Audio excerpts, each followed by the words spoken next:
In the vast theater of the cosmos, some worlds don't just test your body, they devour your mind and mirror your soul. Welcome back to Strangest Planets.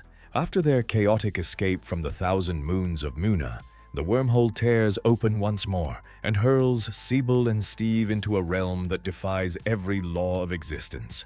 They call it the Echo Dominion, a fractured, nightmarish reflection of reality where nothing is truly original. The moment they step onto the surface, the air feels wrong.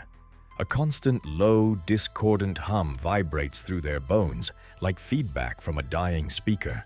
The sky ripples in sickly shades of violet and bruised silver. The city before them looks eerily familiar, twisted versions of Earth cities, with towers leaning at impossible angles, streets that stretch too far and then fold back into themselves. Glass facades shimmer like water, reflecting scenes that haven't happened yet, or already did in another life. This is no ordinary planet. The Echo Dominion is alive with entities that have no form of their own. They are echoes, parasitic copies that latch onto any living thing they touch, stealing shape, memory, and identity. The longer you stay, the more they feed. At first, everything seems deserted. Then the echoes begin to appear. Steve sees his own shadow detach from the ground and rise. It stands taller than him, eyes hollow, mouth dripping with black tar, whispering his deepest regrets in his own voice. Sibyl's horror is far worse. Because of her growing telepathic abilities, the gift she gained after the Augard, the Dominion hits her like a storm. Every echo bombards her mind at once. She hears not just thoughts, but corrupted, amplified versions of them. Her own fears scream back at her in 1,000 overlapping voices. She sees twisted versions of Steve, one abandoning her on Farda, another blaming her for Schneck's death on Slushy. She sees General Race laughing as the assist eggs are destroyed. Worst of all, she sees herself, a monstrous echo with glowing eyes and claws, tearing through the memories of everyone she's ever met, feeding on their secrets. "Sibyl, stay with me!" Steve shouts, grabbing her arm as she staggers. But the Dominion is already adapting. A powerful echo materializes before them. A towering, nightmarish version of a past enemy, broad-shouldered and bald, with bulging eyes and claws that scrape sparks from the warped pavement. It speaks in a voice played backward, distorted and full of malice.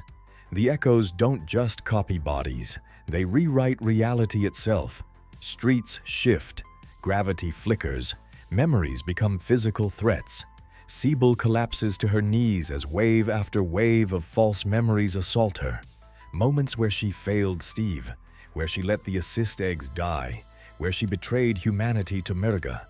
Her telepathy, normally a gift, has become a curse here. She cannot shut it off. Every echo uses her own ability against her, flooding her mind until she can barely tell what is real. Steve fights desperately to protect her. He drags her through the rippling streets as echoes of their past missions swarm around them.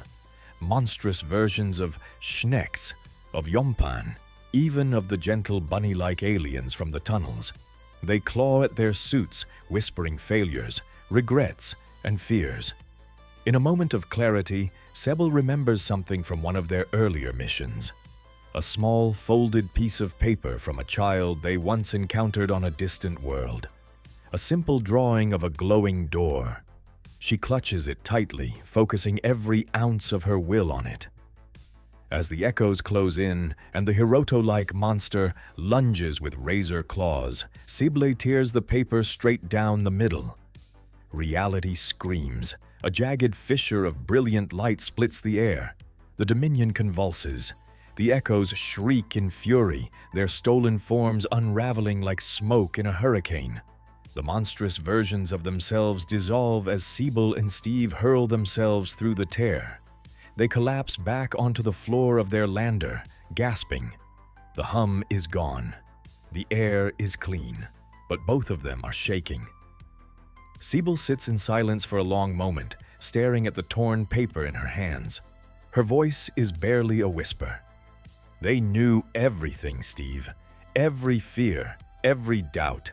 And because I can hear thoughts, they used mine against me the hardest. Steve places a hand on her shoulder. For the first time, he truly understands how heavy her gift has become. Back at the station, General Rise receives their report with narrowed eyes. Another world added to the forbidden list. The Echo Dominion. A place where your own mind can become your deadliest enemy, and where echoes wait patiently for new minds to copy and corrupt. The Echo Dominion remains one of the most psychologically terrifying planets in their journey, a realm that doesn't just show you your darkness, it makes you live inside it. Some planets break the body, others break the soul. This has been Strangest Planets. See you on the next world.